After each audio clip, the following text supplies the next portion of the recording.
Hello, my bookish friends. Welcome to my December wrap up. I usually want to go in order that I read books in for the month, so that's what I'm going to do this time as well. And I started out with a book club pick from my in-person book club, and the book chosen was The Bodyguard by Catherine Center. This is a romance, but it's not a holiday romance. But I really enjoyed this one. This is about a woman who is a bodyguard for this celebrity movie star. And so, in order to blend in with his life and his lifestyle, she is forced to fake date him and pretend to be his girlfriend, which is always a fun trope. And I really enjoyed this. I really liked the voice of our main character. She was kind of funny and fun, and I really felt like she was a bodyguard and she knew what she was doing, but she was also like a real person, not just a job title, which is nice too. So yeah, I thought this was an enjoyable read. There were a few moments that were a little bit cringy, like he's the one that comes to her at her office and like gets down on his knees and begs her to pretend to be his girlfriend. And that was kind of weird for me. I thought that part was a little bit squeamish, but it was like whatever, especially because she was already going to anyways. Like she'd already decided later that she was going to do that, even though she didn't want to. And so then he just like arrives and is like, please be my girlfriend, my fake girlfriend. And so I don't know, it was a little bit unnecessary. And then there was mentions of like him giving her noogies and stuff. So I thought that was a little bit bizarre and weird, but outside of that, I really liked it. I thought this was a fun little romance, and I would consider reading more from this author. Next, I read a NetGalley arc called The Dead Can Wait. At least I think that's what it's called. You'll be able to see up here on the screen if I'm right. This one is a snowy read, and so I was glad to be able to read this one during the winter time. So this is about the expedition that from England that goes up north to try and find the passage through the ice. So if you're a fan of The Terror by Dan Simmons, then I think you would really enjoy this book because it's very similar. So in this expedition, there was a first one that went out and they started to starve because they got stuck in the snow and the ice and they couldn't make it backwards, they couldn't go further. And so they started to starve. And so inevitably they had to resort to cannibalism. So then the survivors ended up back home, and were kind of dishonored because of what they had to do to remain alive. And so when one of the teammates goes back up to the Northwest Passage to try and find a way through the ice, our main character, he decides that he's going to be the one that mounts the rescue mission when it turns out that he's probably not going to return this time. And so he and the man's wife that went missing, she's a spirit medium, he takes her along, and then there's a journalist that tags along. And so they go up to see if they can find this missing man and his crewmates. I don't know how to feel about this book. On the one hand, I really enjoyed it. I had a lot of really descriptive passages, which I really liked, and it was like a coldness and a creepiness to it that I really enjoyed. And it was a little bit confusing because it went back and forth in time a lot, but once you kind of knew what it was doing and could recognize when it was doing that, then it was not as big of a problem, and I liked getting a perspective of each. But at the same time, the two timelines were so similar that it was really kind of hard to differentiate the two, and so I kept getting confused. Okay, so are we in the present or are we in the past? So sometimes that was a little bit difficult. But on the whole, I enjoyed this book, but at the same time, it's very slow paced, which I kind of expected.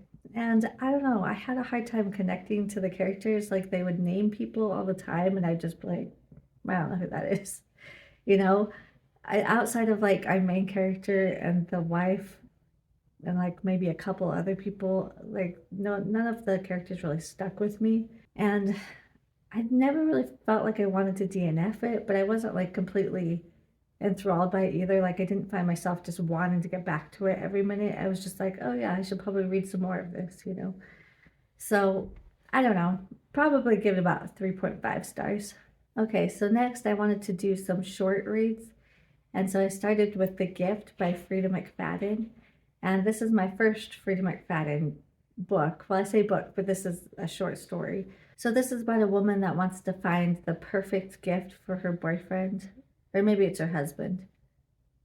I can't remember if they're married or not, but either way, she's trying to find the perfect gift for Christmas. But last she heard, they weren't going to exchange gifts because they didn't have any money. But then on Christmas Eve, one of her coworkers was like, you didn't get a present for your, your loved one? And she finds out that he got a present for her. And so now she feels guilty and she feels like she needs to go find him a present, but nobody's going to be open on Christmas Eve.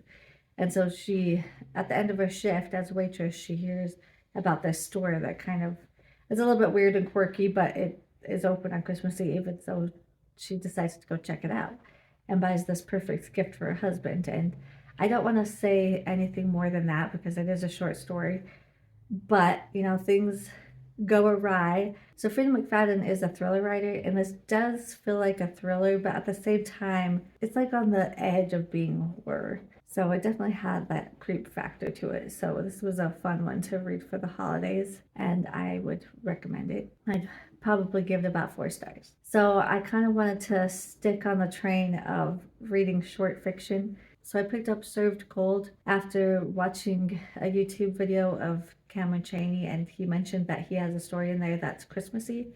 And so I was like, well, that sounds fun. I've owned that book for like a few months. So I decided I would check out his story at least.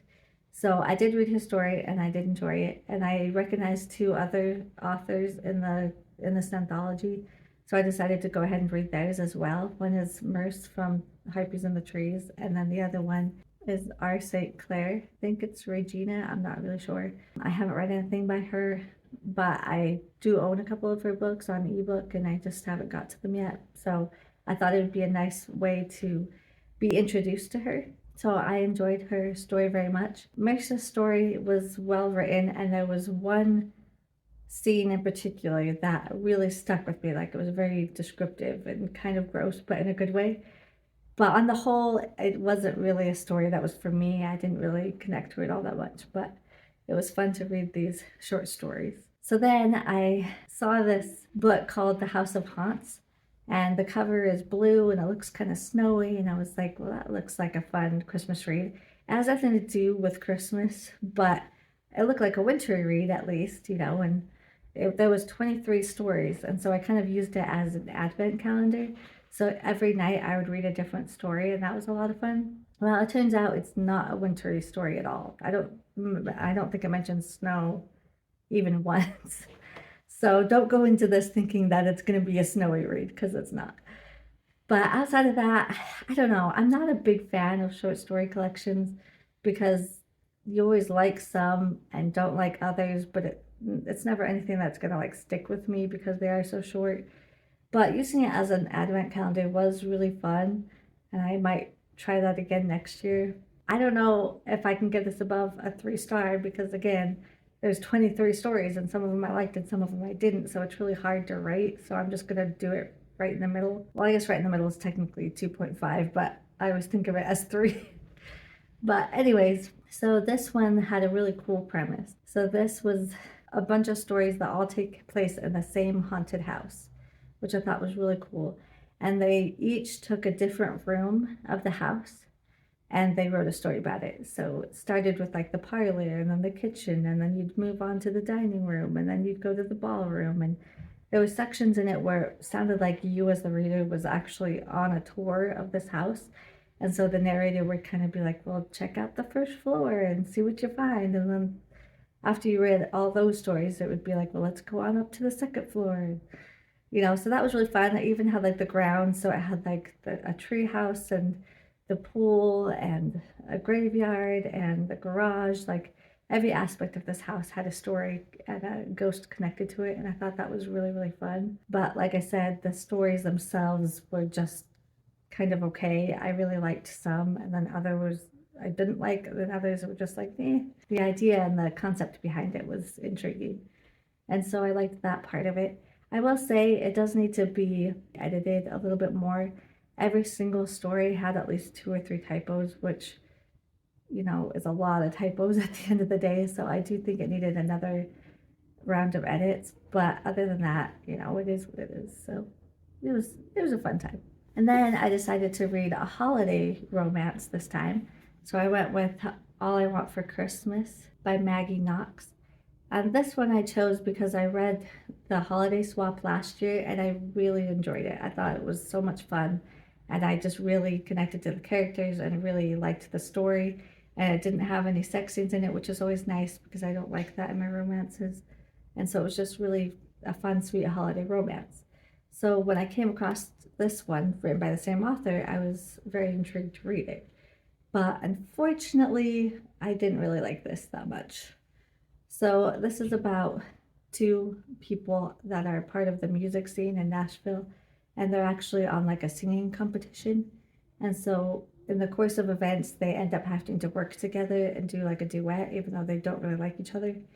And so the people, they love it, like the audience. They love their duet and they are convinced that they're in love and all these things. So of course PR gets involved and is like, this is really good for ratings. You guys need to pretend to be going out and continue to sing these Christmas songs together. And again, I really like the fake dating trope, but I don't know, this one just didn't work for me. The whole music competition thing, like I wasn't necessarily that interested in that aspect of the story, but at the same time, I felt like it was a little bit too much in the background. Like I didn't feel invested in the competition. I didn't feel like I was there, it was just like, oh, they're in this competition. Like, I don't know, it didn't feel like a true part of the story, if that makes sense. So that was in a way disappointing. And they would always like fight and bicker about stuff, but it almost seemed forced, like it wasn't organic. It was just like the author just wanted them to not like each other, so she just made them not like each other, but there's not. I mean, there is a reason behind it, kind of, but not a big enough one. And I just felt like a lot of their like fights, well, sometimes they wouldn't even fight, but it would like mention that they did, but it wasn't on the page. And so he would just be like, well, why do you always have to be like this? But we didn't actually see her be like that, so it was a lot more telling than showing. So I don't know, I just had a hard time connecting to these characters. Enemies to lovers is my favorite trope of all time, but this one just felt forced and I didn't like it. So I'll admit halfway through, I was thinking about DNFing this, but I just decided to hurry and finish it. So I did. And it was okay. I mean, there's nothing great or grand or wonderful about it. So unfortunately, I'm going to give this 3 stars, maybe even 2.5. Then I read My Darling Girl by Jennifer McMahon. And this one was a little bit disappointing for me, I'll have to admit. I love this author. She'd become an auto-buy author for me. I will buy anything she comes out with. I love her books. But unfortunately, this one didn't quite do it for me. This is about a woman who had a strained relationship with her mother. Sometimes she was sweet and kind, and other times she was quite abusive. And so she kind of has a turbulent relationship with her. But now that she's married and has her own family, and she hasn't really seen or talked to her mom in years, but it turns out her mom is now dying from cancer. And so she gets in contact with her and she's like, I only have a few weeks to live and I would really like to mend our relationship and try to see if we can find some common ground before I leave. And so she reluctantly agrees. She doesn't really want to, but yet she does. She wants to mend bridges. She wants to have a relationship with her mom, and her mom is dying, but at the same time, she has all these bad childhood memories. So I don't know. I thought those aspects of the story were really good. But when I found out what this book was actually about, I don't know. I almost thought there was going to be a twist, and I didn't think that was really going to be the reason behind everything. I was like, surely that's not really it. There's going to be something else. So I was kind of waiting for it to change directions, and it didn't. And I don't know, it was okay. So this isn't bad. It's still well written, and I did enjoy it. I never felt like I wanted to DNF it. I wasn't unable to get through the story. But at the same time, I was a little bit let down, and I really didn't like the ending. I wish she had chosen a different ending than that. I don't know, I didn't like it. So this one was again, a bit of a disappointment. So I'd give it maybe 3 stars. I had actually saved this because I heard that it had a lot of holiday stuff in it, that it took place during Christmas. And luckily, I wasn't correct. Luckily, the person I heard it from was correct. This does take place during Christmas and does have a lot of Christmas vibes in it. So this is a good one to pick up in December if you still want to check it out. Then I read The Best Friend by R.L. Stein. And this was a lot of fun. I always enjoy Fair Street. There are a few that I really dislike, but for the most part, I never feel let down by a Fair Street or R.L. Stein book. I usually enjoy my time with them. They tend to be a little dramatic, but in a fun way, and they're very nostalgic for me. I used to love these books when I was a child and would devour them. So this was really fun. So as you can tell from the cover, with this nice Christmas tree and this knife and the present, it does take place during Christmas time. And this is about a teenager who has this other teenage girl burst into her room and throw her arms around her and is just so happy and excited to see her. And she's like, okay, I don't even know who this girl is. And so she claims that they were best friends in like fourth grade and that she had moved away and now she had moved back to be living next door to her. And so now they can resume their friendship and they can be best friends. And so this whole time she's like, I don't even know this girl. I don't know who this is, but she acts like we're like the bestest friends ever. And we did everything together. And she's like, and I have no memory of this. So it's very wacky, very dramatic, but again, in a very fun way. I didn't particularly like the ending. It was like, to make the plot work, she had to get her to go somewhere, and the reason of how she got there was a little bit like, okay. And the events that took place after that, I just wasn't a fan of. The ending just didn't really work for me. But outside of the ending, I really did like this, and there is a second one, so I'm going to be reading that hopefully soon and see if it rectifies the ending. I don't know. But again, this was an enjoyable, fun, wacky time. I'd probably give this 4.5 stars. Then we have The Christmas Ghost by Francine Pascal, and I used to love the Sweet Valley Twin books a lot, and so again, these are also very nostalgic for me. I read a Sweet Valley Twin book during Halloween, and it was okay. I liked this one better. So this is a retelling of A Christmas Carol, but in the land of Jessica and Elizabeth Wakefield, the twins.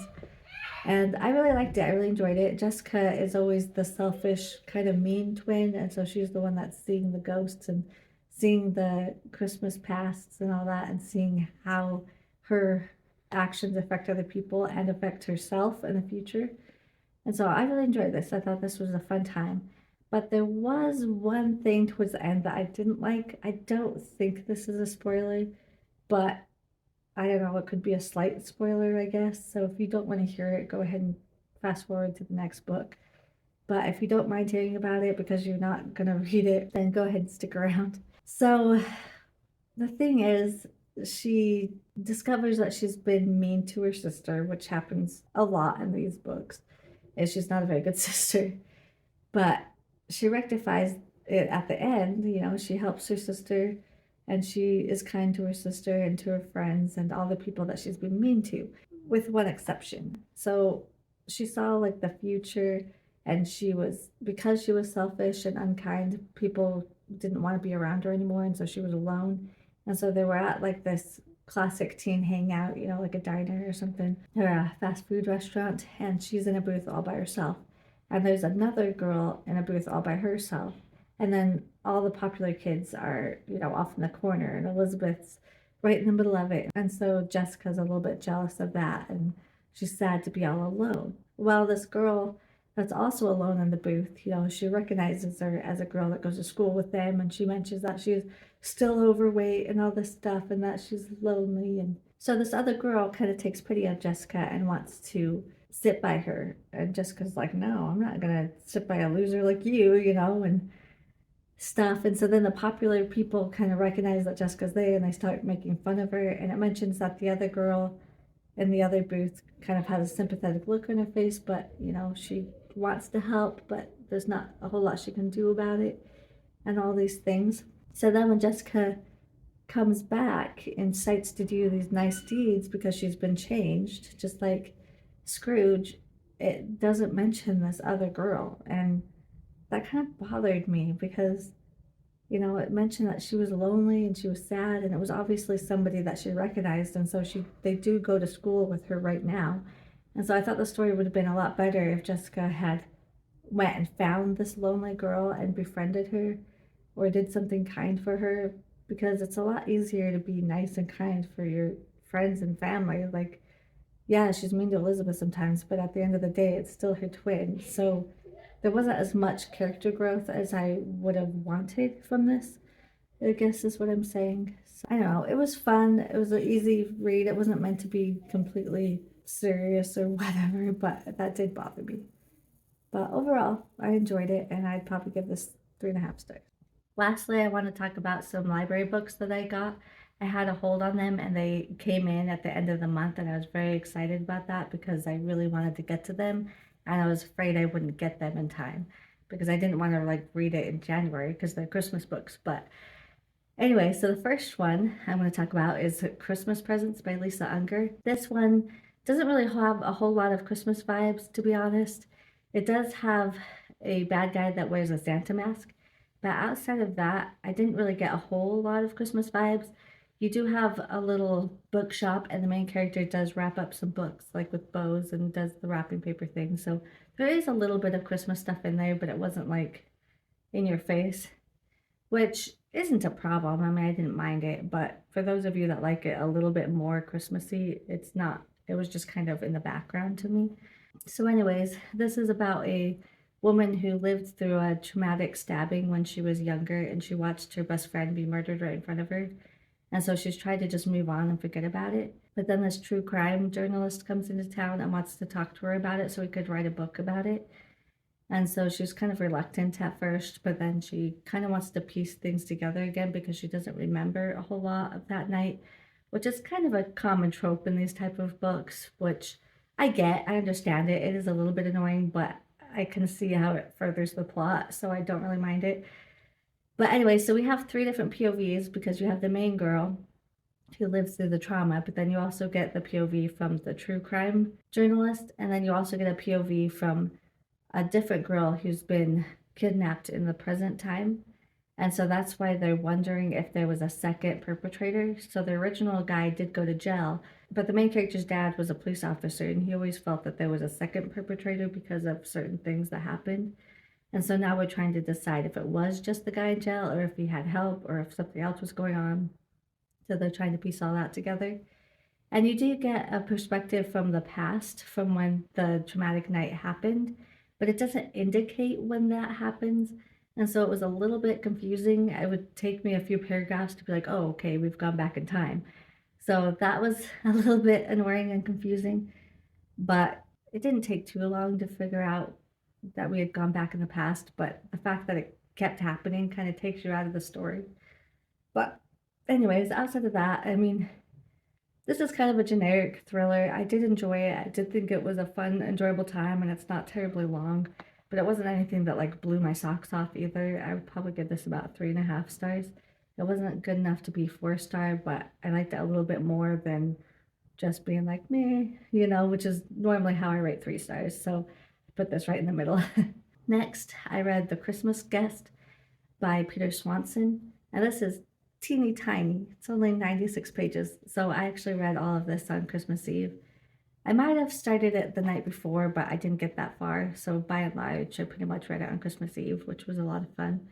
This is a thriller novella, and this is about a girl who's kind of an introvert. She doesn't have any friends or family, and she gets invited to go to this old English manor, and she's an American who's just in London for school, and so she was excited to have like a traditional English Christmas. So she was excited to go to this house with this girl who is kind of a friend, but she doesn't really know her that well, but she's excited to get to know her and get to know her family and just have an actual Christmas instead of just staying at her apartment.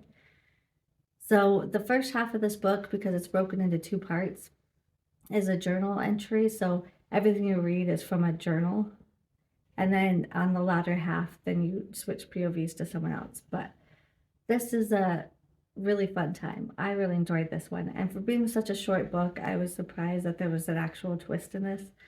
And so it was a lot of fun to see that happening. So I would definitely recommend this one for next Christmas if you didn't get to it this year.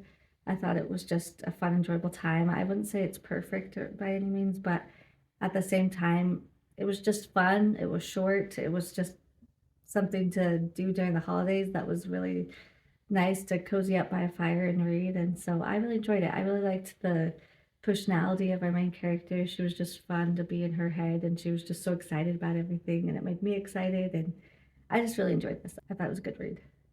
I'd probably give this 4 stars. And that's all I have for you guys. Those are all the books I read in December.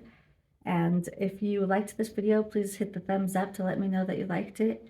If you haven't subscribed, consider doing so.